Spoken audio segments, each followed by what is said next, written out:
레위기를 가지고 제가 삼행시를 북한말로 이렇게 만들어 보았습니다. 내래 통독의 최대 위기를 만났디만 내래 위대한 기회가 되었습니다. 네, 좀 웃으셔야 됩니다. 이럴 땐. 네, 예, 어거지로 만든 겁니다. 예, 자, 저는 여기서 이런 것을 여러분에게 주지시키고 싶었습니다. 위대한 기회. 다름이 아니라 바로 은혜의 기회가 된 레위기. 우리가 출애굽기에서 백성들은 금송아지 우상 숭배를 했고 하나님은 그들을 진멸하겠다고 하셨습니다. 관계가 완전히 깨어졌죠. 그런데 레위기를 보게 되면 백성들은 여전히 하나님 앞에 나아가고 있고요. 하나님의 영광은 백성들 한가운데에 함께 동행하셨습니다. 즉 백성들의 죄는 수많은 희생제사를 통해 그들은 죄 용서를 받았고요. 또 그들은 성막을 통해서 하나님의 은혜를 지속적으로 받을 수가 있었습니다. 또 무교절이나 오순절, 칠칠절, 또 장막절 등 다양한 절기들을 통해 그들은 하나님의 은혜를 기억하고 기뻐할 수가 있었죠. 또 제사장들은 언제나 백성들을 하나님께로 안내하는 역할을 감당했습니다.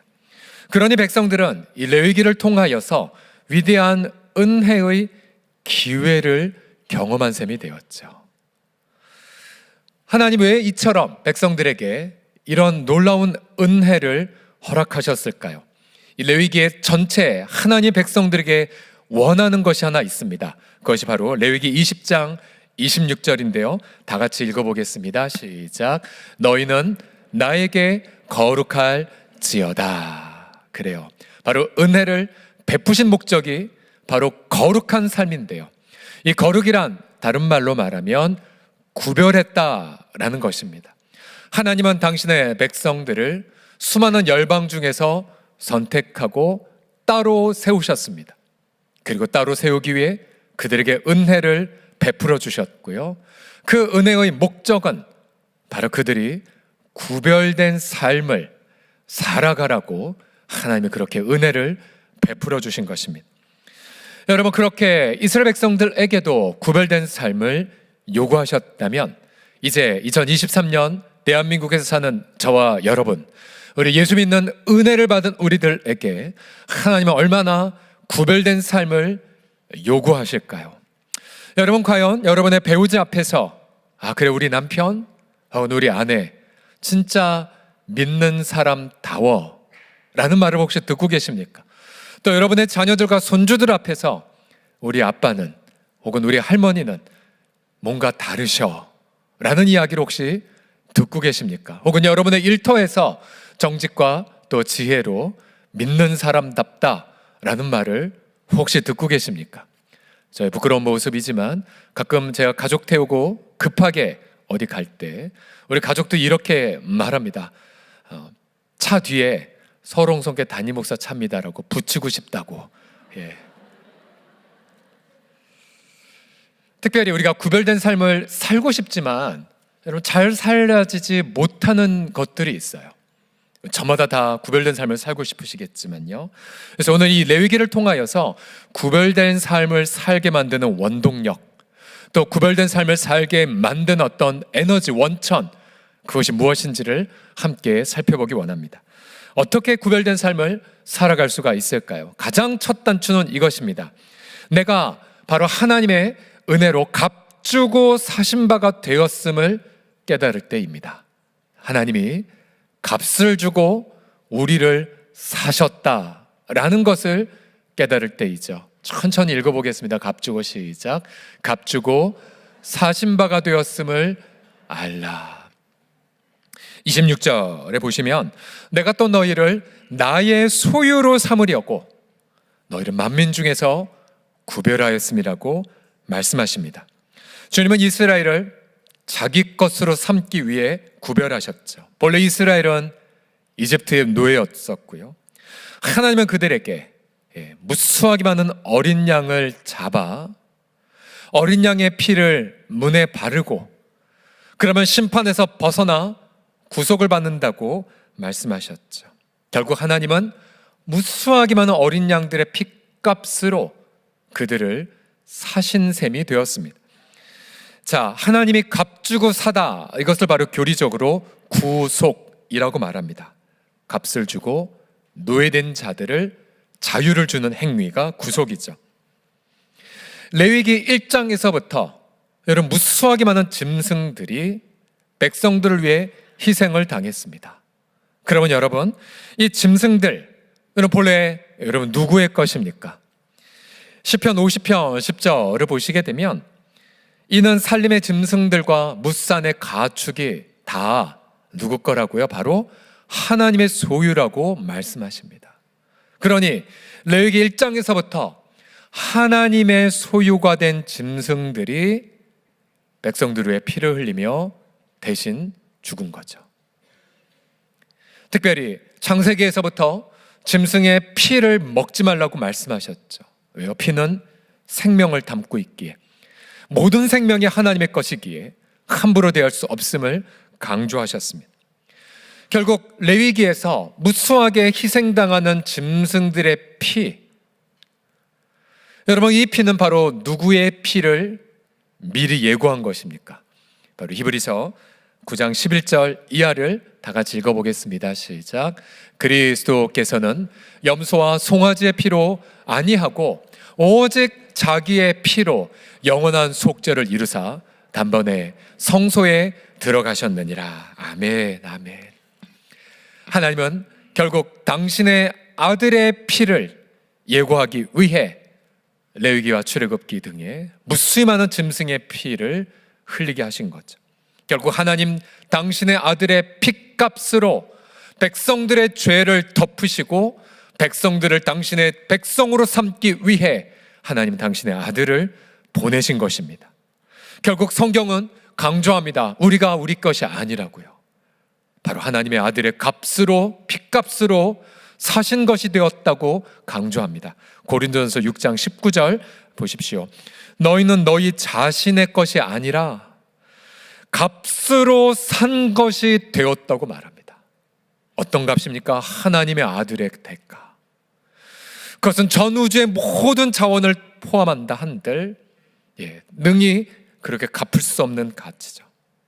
그래서 그 다음 표현, 너희 몸으로 하나님께 영광을 돌리라. 즉 구별된 삶을 살라. 바로 그 첫 단추가 무엇이냐면 내가 바로 값으로 산 것이 되었음을 먼저 알 것을 강조합니다. 그때에 내 인생이 내 것이 아니구나. 내 과거도 내 미래도 내 것이 아니구나. 바로 나는 주님의 핏값으로 구속을 받은 백성임을 깨달을 때 그때 비로소 회개가 터지고요. 그때 비로소 나 이렇게 살면 안 돼 라는 자각을 하게 됩니다. 지금 리딩저스 제1권에 보시게 되면 보십시오. 구약의 핵심 메시지는 예수 그리스도이며 더 구체적으로는 그분의 고난과 그 이후의 영광입니다. 복음을 이렇게 이해하면 신자들의 삶에 새로운 무엇이 생깁니까? 도덕성이 생깁니다. 타락한 세상을 치유하려는 동기와 원동력이 생기고 새하늘과 새 땅이 임하는 날을 소망하는 일에 열정이 일어납니다. 여러분, 우리가 아무리 우리의 힘으로 도덕적으로 또 어떤 열정으로 살려 한들 오래가지 못합니다. 실패합니다. 그러나 우리가 그리스도의 핏값으로 구속을 받았다는 사실을 깨닫는 순간 정신 번쩍 나죠. 그리고 회개하며 성결한 삶을 살기 위해 애쓰게 됩니다. 여러분, 내가 구속받았다는 것을 확신하십시오. 그리고 구별된 삶에 대한 갈망을 회복하십시오. 그래서 이 타락한 세상을 치유하려는 마음을 불같이 이 시간에 받으셔서 여러분, 이 우리의 일상의 삶에서 구별된 예수 믿는 성도다운 삶을 살아가시기를 주의 이름으로 간절히 축복합니다. 두 번째로 어떻게 구별된 삶을 살아갈 수가 있을까요? 그것은 하나님의 주권을 인정함을 통해서입니다. 레위기 20장 26절 다시 보시면 너희는 나에게 거룩할지어다. 이는 나 여호와가 거룩하고 내가 또 너희를 나의 소유로 삼으려고 너희를 만민 중에서 구별하였음이니라고 말씀하십니다.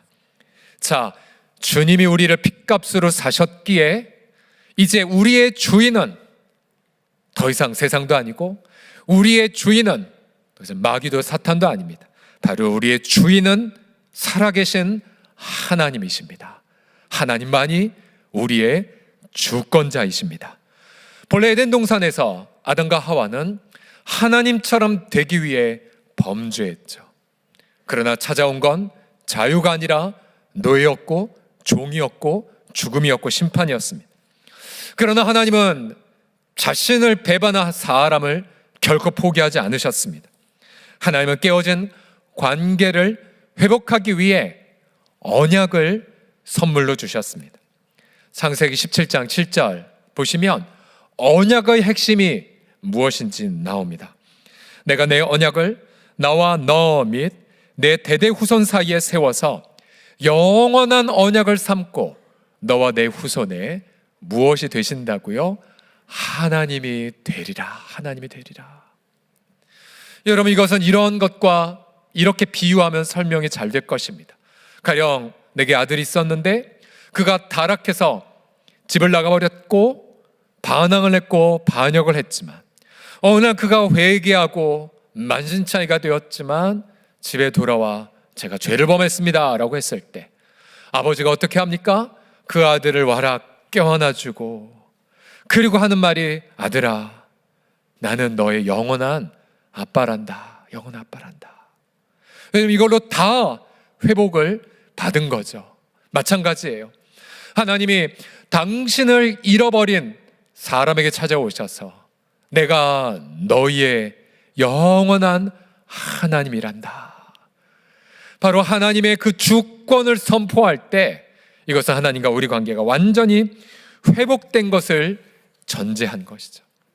그래서 여러분 우리가 오늘도 처음에 찬양 때 예배 시간 때 불렀지만 예수님은 구세주이십니다 를 넘어서 예수님이 나의 주인 되십니다라고 고백할 때에 우리 하나님은 뛸 듯이 기뻐하신답니다.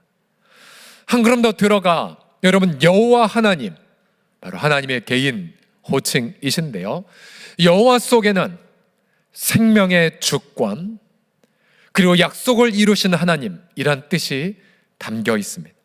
그래서 내가 여호와 너의 하나님이야 라고 말할 때에 이거죠. 난 약속을 이루어 내 아들을 바치기까지 약속을 이루는 자야. 내게 너의 생명의 주권을 맡기려무나 라는 하나님의 갈망을 여러분 느끼셔야 됩니다. 이렇게 우리가 하나님의 주권을 인정할 때에 우리는 비로소 구별된 삶을 살아가게 되죠. 오늘 우리가 읽은 20장 바로 앞절 19장을 보시게 되면 구별된 삶에 대한 구체적인 목록들이 나옵니다.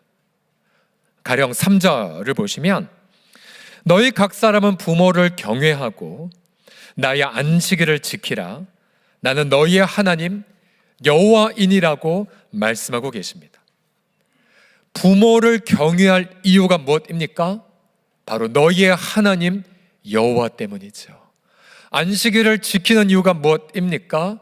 우리가 사업장 문 걸어 잠그고 오늘 이렇게 주 앞에 쉬는 이유가 무엇입니까?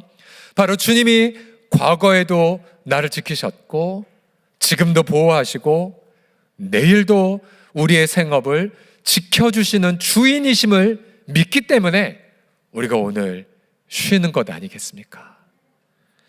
여기 19장 한 장에서 보더라도 나는 너희 하나님 여호와이니라 혹은 너희 여호와니라 라는 이 표현이 무려 16번이나 나와요. 그러니 구별된 삶을 살기를 원하느냐? 그 전에 정말로 너가 하나님의 주권을 인정하는지를 돌아보라는 겁니다. 만약 우리의 삶 속에 부부관계든 부모 자녀 관계든 일터에서든 성도답게 살지 못한다면 반드시 그 속에 이 문제가 있어요. 내가 모든 걸 하나님께 내어 맡기지 않는 나의 불신이 담겨 있는 것입니다. 지금 러시아가 우크라이나를 침공한 지 1년이 넘었는데요. 지금 우크라이나 사람들 특별히 그곳에 있는 성도들 어떻게 살아갈까요? 이번 주에 제가 우크라이나의 타이시아 루키치라는 한 자매의 간증을 읽어보았습니다. 본래 이 자매는 작년에요, 알렉스라는 형제와 결혼하기로 약속이 된 사이였어요. 그래서 작년에 늘 언제 결혼하냐만 생각하고 있었는데 전쟁이 터진 거였어요.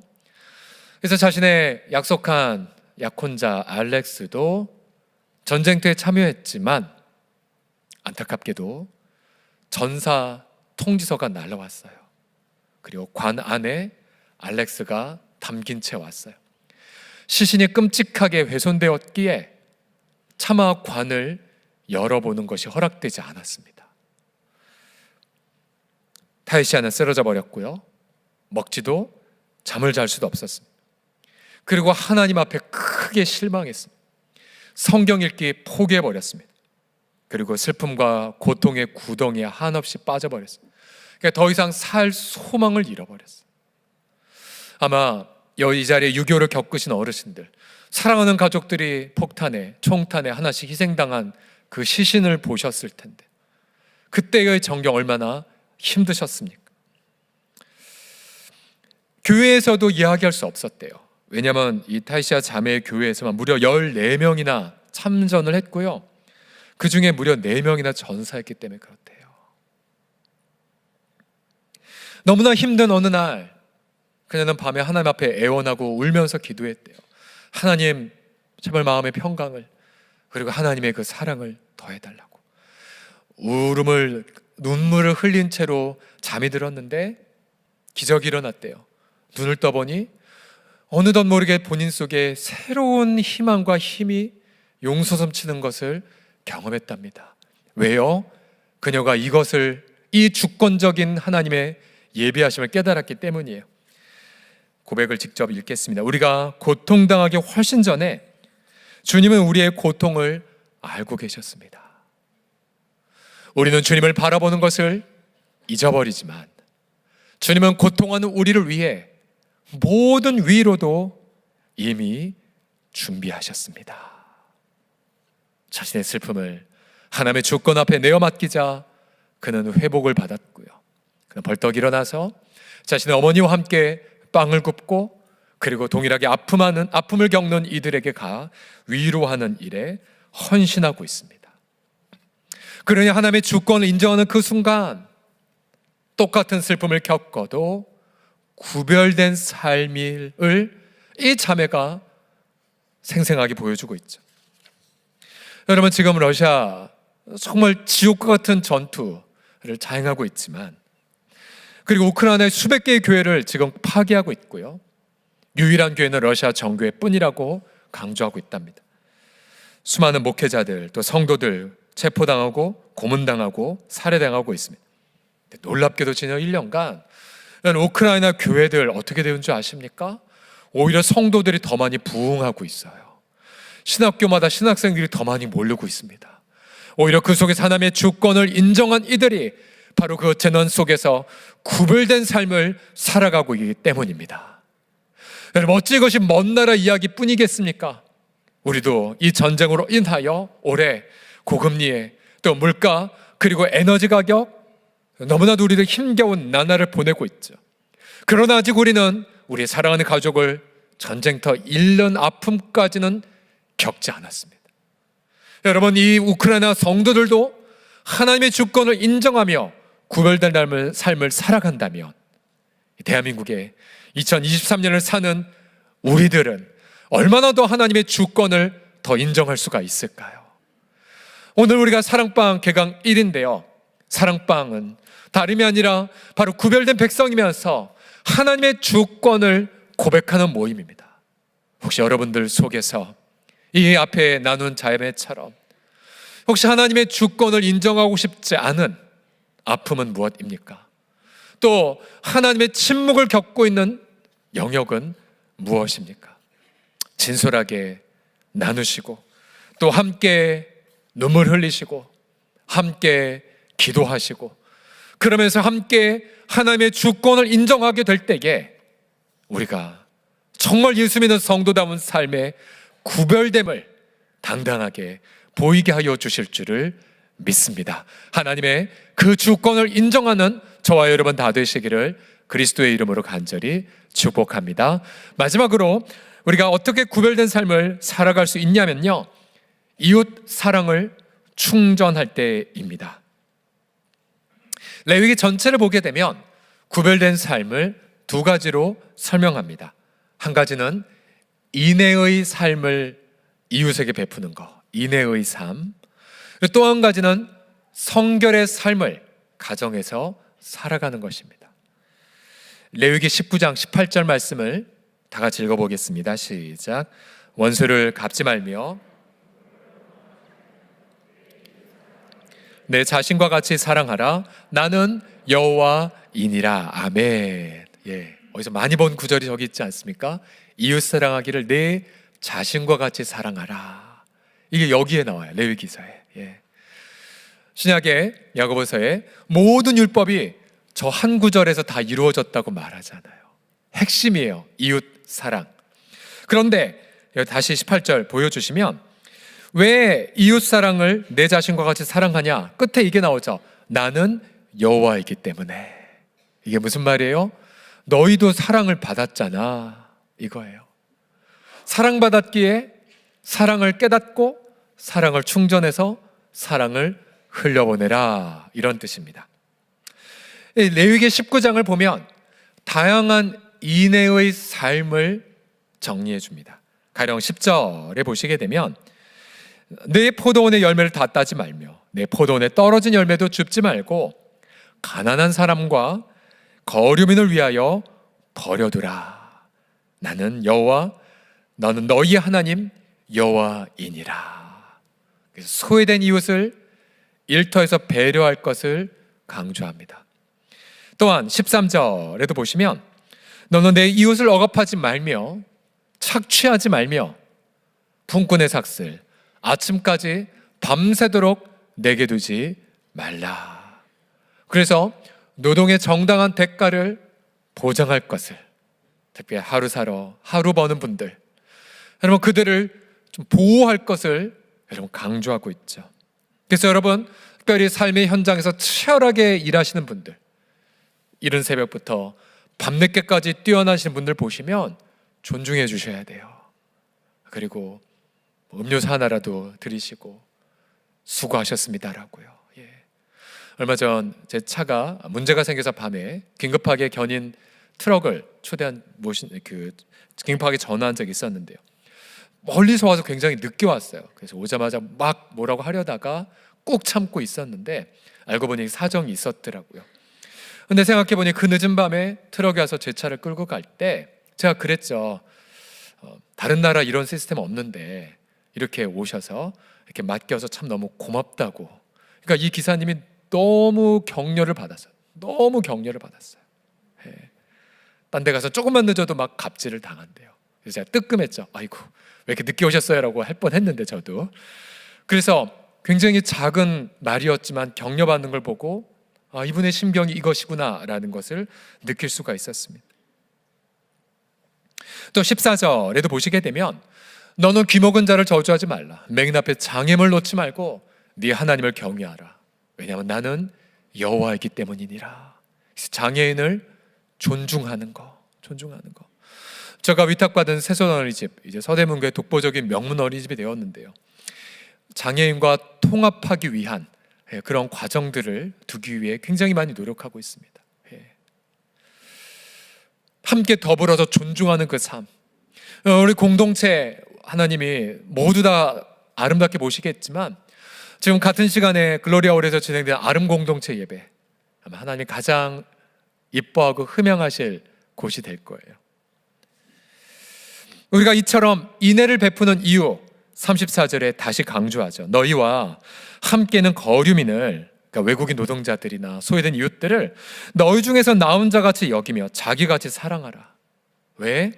너희도 애굽 땅에서 학대당하다가 사랑받지 않았느냐. 나는 너희의 하나님 여호와이란다 라고요. 여러분 인애의 삶의 샘플이 있다면 바로 보아스의 일터입니다. 보아스. 예.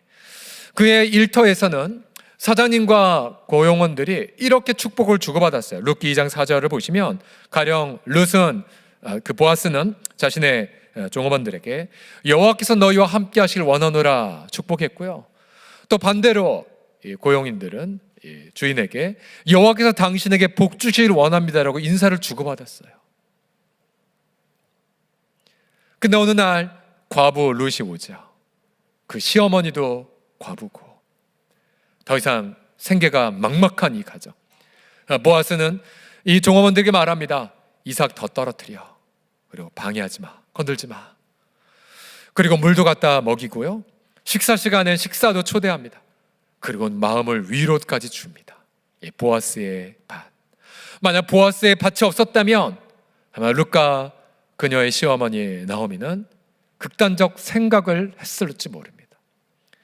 여러분, 올해 들어서 여러분, 코로나가 끝났지만 이제 경제적 기근의 때가 한국에 곳곳에 보이고 있죠.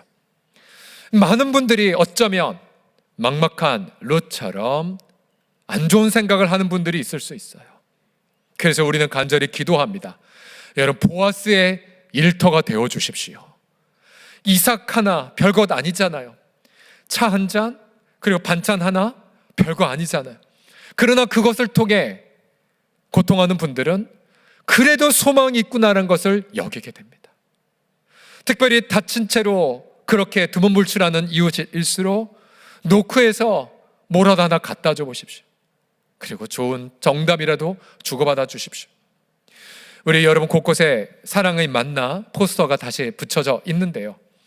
우리는 우리 공동체가 요셉의 창고가 되기를 기도하고 있습니다. 정말 소망 없는 성도들에게 사랑의 빛 제발 지시라고, 나중에 갚으시라고. 그래서 여러분 혹시나 일하시면서 너무나 갑자기 막막해졌다, 우리 지역 담당 목사님, 장로 이름 다 포스터에 붙여놨으니까요, 이용해 주세요. 이용해 주세요. 그리고 나중에 또 사랑의 부채를 안기는 사람이 좀 되어 주십시오. 여러분, 이런 인내의 삶이 구별된 삶이고요, 또 하나의 구별된 삶은 성결의 삶입니다. 19장 또 20장 21장에 보면 곳곳에 결혼 언약을 소중히 여길 것을, 그리고 결혼 언약 밖의 모든 성적인 행위는 음란의 죄임을 강조합니다. 여러분 보세요. 결혼 언약 안에서 행하지는 성관계는 거룩하지만 결혼 언약 밖에서 행하지는 모든 성적 추구는 죄가 됩니다. 아세요? 특별히 동성연애는 언약 관계를 파괴하는 죄입니다. 레위기 20장 13절 보십시오. 누구든지 여인과 동침하듯 남자와 동침하면 둘 다 가증한 일을 행함인즉 반드시 죽일지니 자기의 피가 자기에게로 돌아가리라. 성경은 성도가 순결한 삶을 살아갈 것을 이렇게 강조합니다. 신약으로 넘어와서 고린도서 6장 18절 이하를 보십시오. 음행을 피하라. 사람이 범하는 죄마다 몸 밖에 있거니와 음행하는 자는 자기 몸에 죄를 범하느니라. 너희 몸은 너희가 하나님께로부터 받은 바 너희 가운데 계신 성령의 전인 줄 알지 못하느냐? 너희는 너희 자신의 것이 아니라 값으로 산 것이 되었으니 그러자 너희 몸으로 하나님께 영광을 돌리라. 결국 이렇게 언약 백성으로서 성결의 삶을 살아가야, 또 언약 백성으로서 인내의 삶을 살아갈 때에 전도의 문이 활짝 여러분 앞에 열리게 될 것입니다. 그리고 하나님의 영광을 홀로 받아 주실 것입니다. 이러한 인내의 삶, 또 성결의 삶을 통하여 이 한 주간에도 구별된 삶을 살아가는 저와 우리 지체들 다 되기를 주의 이름으로 간절히 축복합니다. 앞서 우크라이나 성도 이야기를 들려드렸지만 여러분 궁금하지 않습니까? 러시아 성도들의 마음은 어떨까요? 지금 러시아 성도들의 마음, 러시아 모스크바에서 성경교회를 섬기는 에프게니 마우무츠키라는 목사님, 이분의 간증도 역시 보았습니다. 이분은 우려했던 전쟁이 시작되자 너무나 수치스러웠었대요. 그리고 러시아 회개를 위해 기도하셨대요.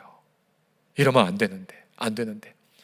그러면서 1년이 지나고 나서 이 목사님이 솔직히 이런 고백을 하시더라고요. 하나님이 러시아 우리 모두를 심판하실 것입니다 라고요. 그렇게 깨어있는 분들이 있으세요. 러시아 안에서도. 자신과 생각을 같이 하는 목사님들과 더불어 자기 민족을 위해 기도합니다. 그러니 전쟁을 찬성하는 대다수의 국민들이 얼마나 이 목사님을 눈에 가시처럼 여길까요? 그래서 인터넷을 통해 악플 세례 막 베풀고 공격하고, 그러나 그는 한결같이 타협하지 않은 채 깨어있는 마음으로 러시아가 영적인 각성을 경험하게 해달라고 기도한답니다. 그러면서 우크라이나 많은 난민들이 러시아에까지도 피난을 왔는데요, 지금 이 모스크바의 교회에서 무려 50명의 난민들을 먹이고 재우고 극진히 섬기고 있답니다. 이런 모든 고백을 사는, 구별된 삶을 사는 이유가 이 목사님이 이러한 고백을 통해 나타내주고 있어요. 저는 러시아 사람 맞습니다. 그러나 러시아인이기 이전에 나는 한 사람의 크리스찬입니다. 저 고백, 바로 구별된 삶의 고백이죠. 우리도 마찬가지예요. 우리의 가장 원래의 정체성은 바로 크리스찬입니다. 예수 믿는 성도, 예수님을 따라가는 제자, 바로 예수님 앞에 빛의 자녀가 될 우리들인 거죠. 그렇게 여러분 동일하게 주님 앞에 고백하십시오. 저는 주의 핏값으로 사신 바가 된 성도입니다. 저희의 주인은 살아계신 하나님 한 분뿐이십니다. 그 하나님께 날마다 사랑을 충전받으셔서 이 한 주간에도 멋들어지게 사랑방 지체리가 더불어 구별된 삶을 살아가시는 빛의 자녀들이 다 되시기를 주의 이름으로 간절히 축복합니다. 우리 같이 시간 찬양합시다.